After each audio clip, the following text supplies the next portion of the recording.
Earthkeepers.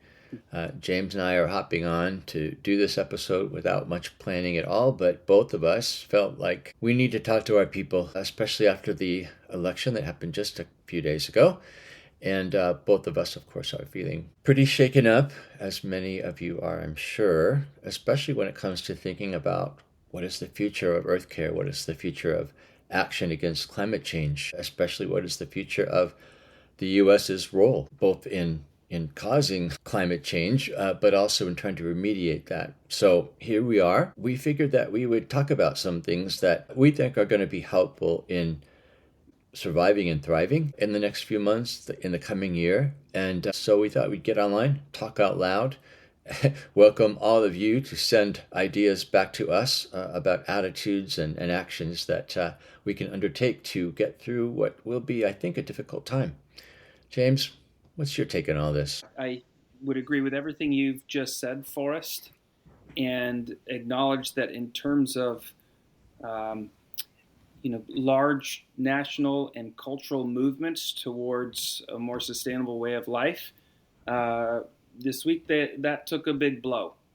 Mm-hmm. And I wouldn't say that as an American, our country was on the right path, and this takes it completely off the path. But there were some good progress made, and some hope that, as one of the more influential nations on Earth, that we could help the way forward for humanity.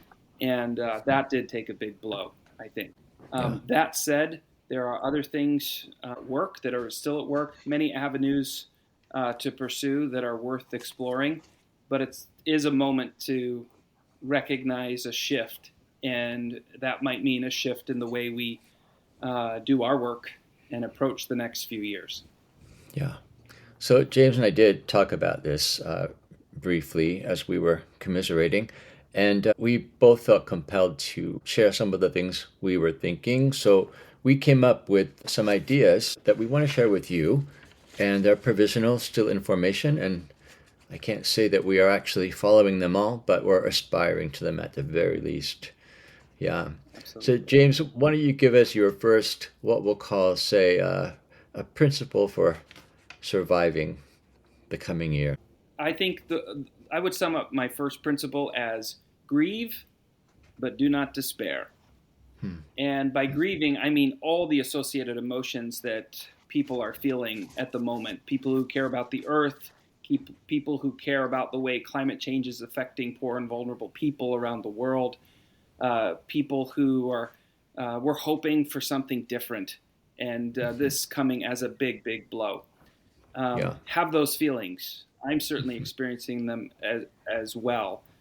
Find healthy outlets for them and share them with people that care about you. Do your best not to let it push you into despair, because long term that's not something that we can afford. Um, we need it to push us into different directions. What Yeah. would you add to I, that, Forrest? well, I read an article in The Atlantic today.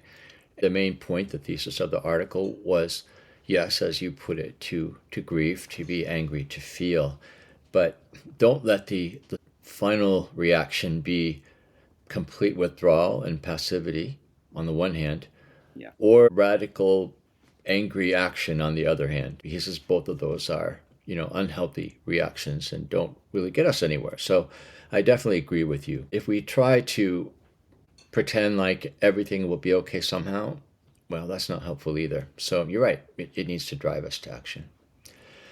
One of the principles I have had to in practice is define what is true. So define what it is I believe, what I know to be true, and then to live it fiercely, right? For me, that's been actually writing things down, right? I need to be able to look back at what I know to be true, then ask myself what are the corresponding actions to live out this truth. I know that God loves creation, and so I have to ask myself, what then does that imply in terms of my actions and my response to what could be a difficult time going forward? Yeah, I think for me, finding what is true and living it out, this moment is a reminder to me that seeking deep kind of transformational change that I know Circlewood cares about, that the Earthkeeper podcast is seeking, is not easy. It wasn't easy when the political headwinds or the political winds were a little bit behind us. It's certainly not easy when the political winds are right in our face. But even then, it wasn't easy. I mean, you and I have been talking to people of faith, for instance, about a new vision of what it means to follow Jesus and care about the world and people and the whole community of creation. And that vision is taking a long time to get traction. So I don't think I was under any illusion. I just think this confirms that we're up against some real obstacles here, and there's some additional ones now. And that, to me, is galvanizing. It means maybe calling people with an even stronger voice to action, which we'll get to, I know, in a bit. But it is confirming that what I care about, what I believe the truth of the world and where we need to go, that has only gotten deeper in the last week for me.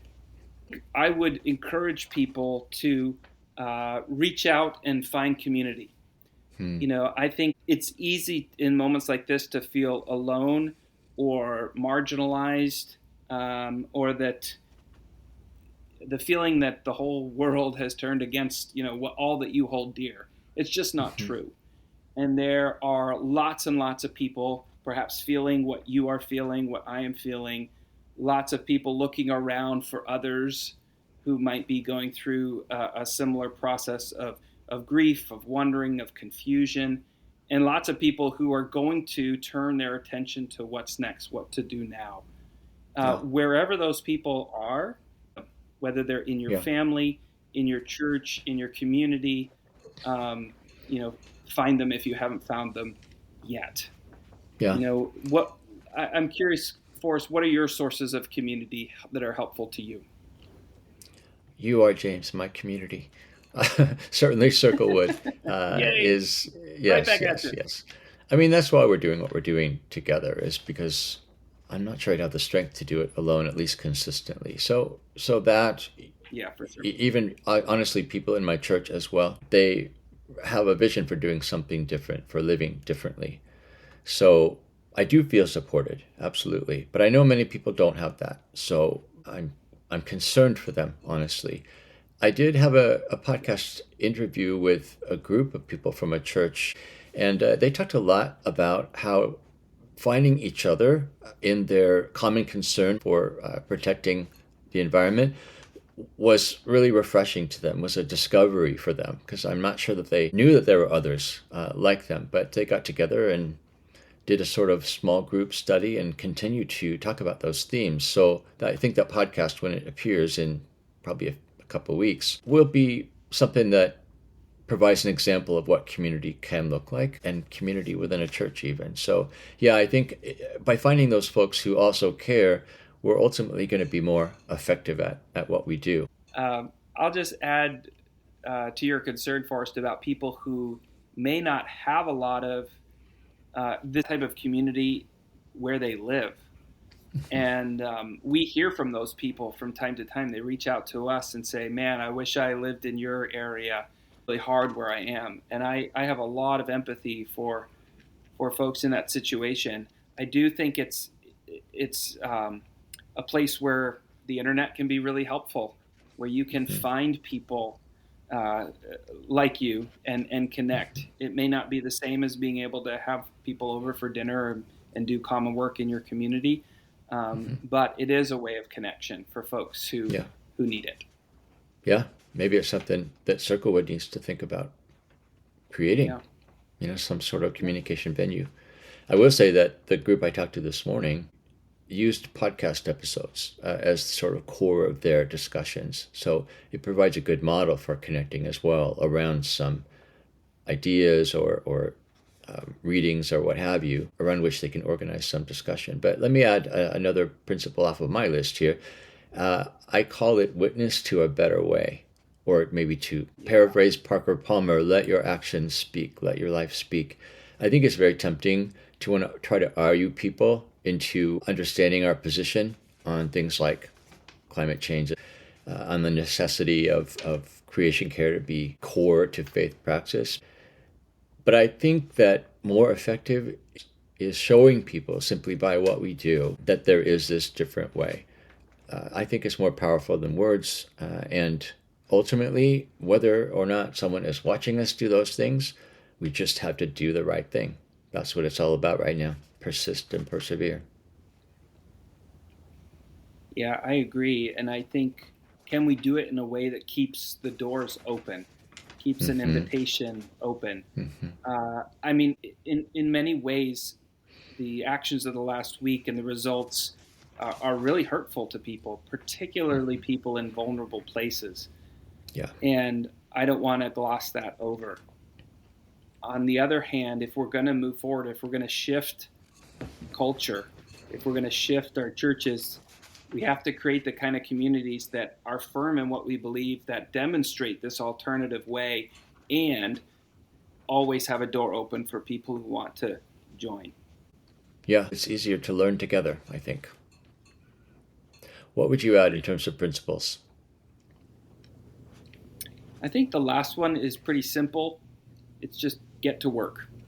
Mm-hmm. You may not be in a place to do that yet, or you may not know where to put your grief, your energy, whatever is kind of rumbling around inside your heart and mind and soul.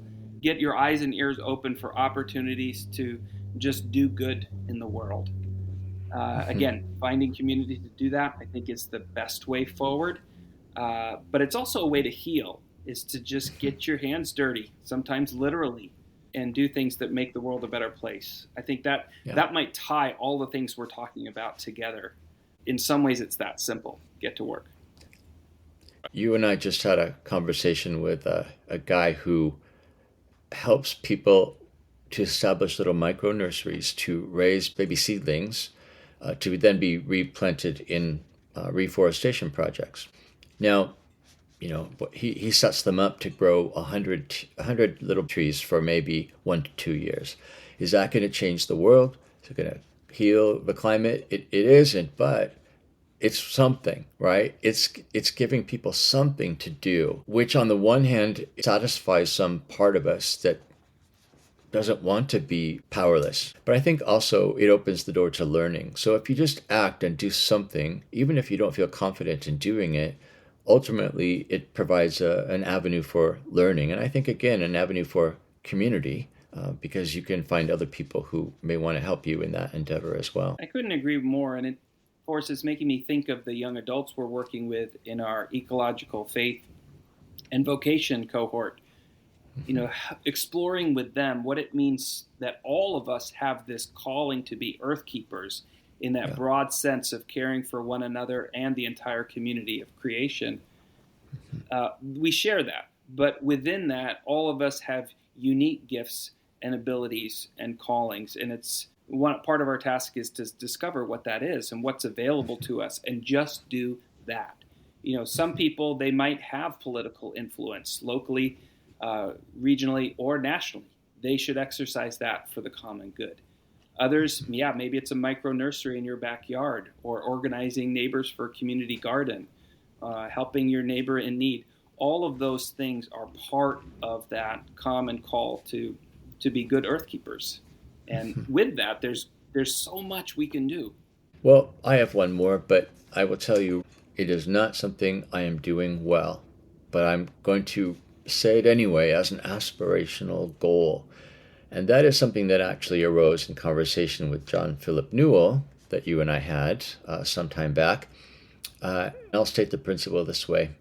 Look for the light of the divine in all creation, including people with whom you disagree. If we really believe that God is in everything, God is in all parts of creation, that has to apply to people, especially to people. And so even if people are so opposite to us in terms of views and opinions that we just can't have relationship with them, nevertheless, we have to understand that God is in them. They are God's creation. Somehow we've got to identify that in them and to respect and love in response to seeing that. Now, that's really hard for me to do. I'm kind of beside myself in thinking about how many people voted the way they did in the last election. I'm still trying to understand it. But I think the goal is somehow I've got to get to the place of saying, I respect and love the God in you, even if I don't understand you. I think some of the things we're recommending to people are coming easier to us than others, and some are aspirational at the moment. I will say that maybe it's not a principle, but certainly a practice that we both, I think, have found comfort in is letting nature comfort and heal us. Even today, 10 minutes between a meeting, I'll run out to the garden, right, and do some digging or transplanting or what have you, just because I feel like I've got to be doing that even more regularly now, just to keep myself sane, to keep myself calm. But yeah, nature is right now, especially where I'm finding some solace. It's been interesting to hear from so many people that their first impulse was to go out for a walk, was to get Mm-hmm. out into a forest or into their favorite natural space. Yeah. And that was true for me too. What I did is I went down to where we are constructing our ecological learning center here on Camano Island, and I just walked the trails. And at one Mm-hmm. point, just stood still and listened to the birds and the squirrels, all the beings that essentially couldn't care less what was happening to me. They're just Mm-hmm. being and doing and going about their business. And there was something comforting about that for sure.